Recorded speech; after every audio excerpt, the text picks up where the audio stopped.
Hey, buddy, Ryan here from Android Coliseum. I'm going to do a bit of a review. Basically, you want to review how the Pixel Pen compares to the S Pen. So I've got two tablets here, or Chromebooks, tablets, that we're going to review.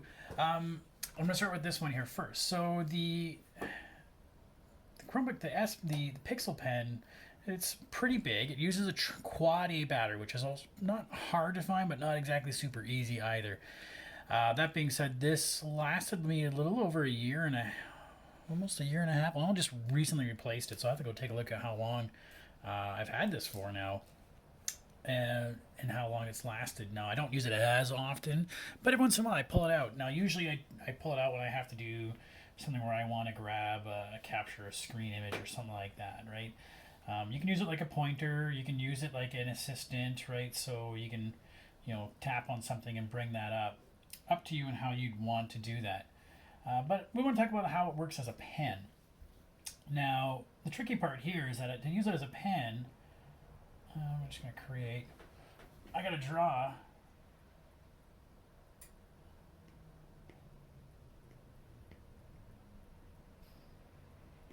And it works pretty fine. This is a little bit flimsy, so I might want to make sure that it's got a little better handle on it here, so I can draw a picture.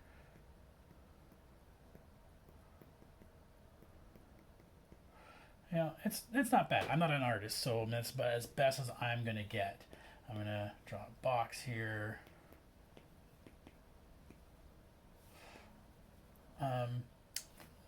And it has some controls and stuff you can play around how fine a tip pen you'd want to use, and it has some pressure sensitivities for that.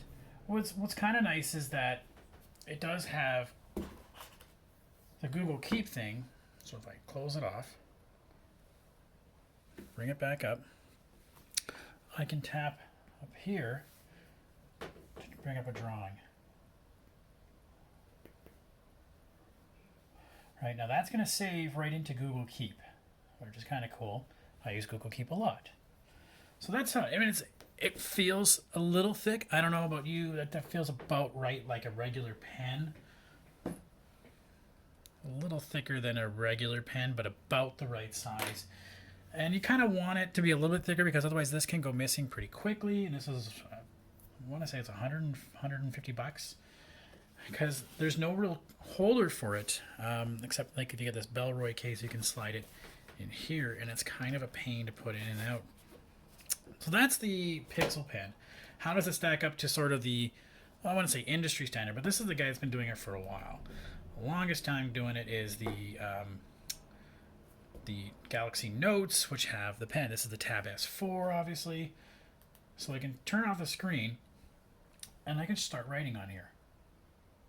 We're going to start. There we go. I have to hit that little button. Now, the only thing about this is that its writing is there, right? And you got to save it into, their writing.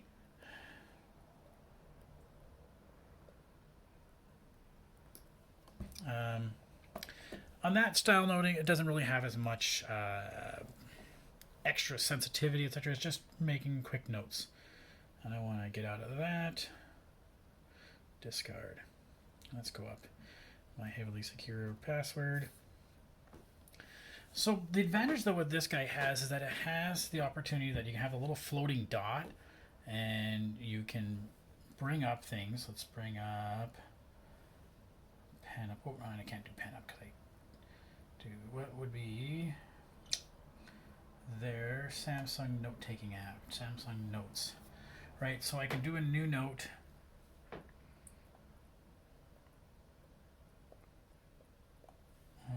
Draw my picture of a dude.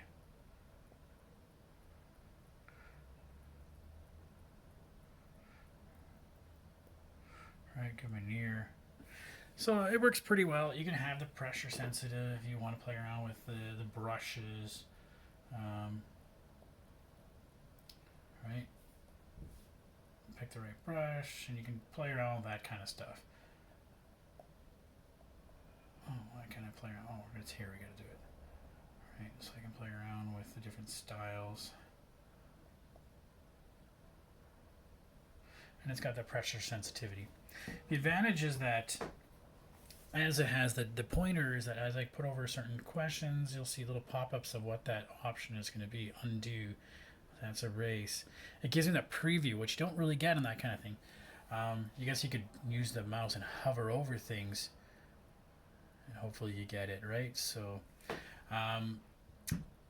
but the big advantage on this guy here is the fact that as I bring it close, I can tap the button, and I have all these extra little features. Smart Select, right? So I can Smart Select that thing. I can extract the text out of it.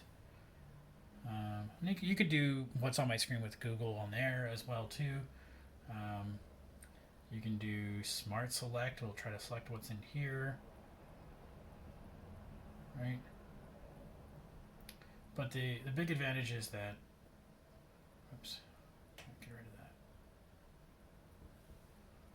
that. Go away. This little floating options, you can make those screen write on there. You can write on these screens. Cold, and it's not that cold. Delete. And it's hard to see that, so maybe I can adjust my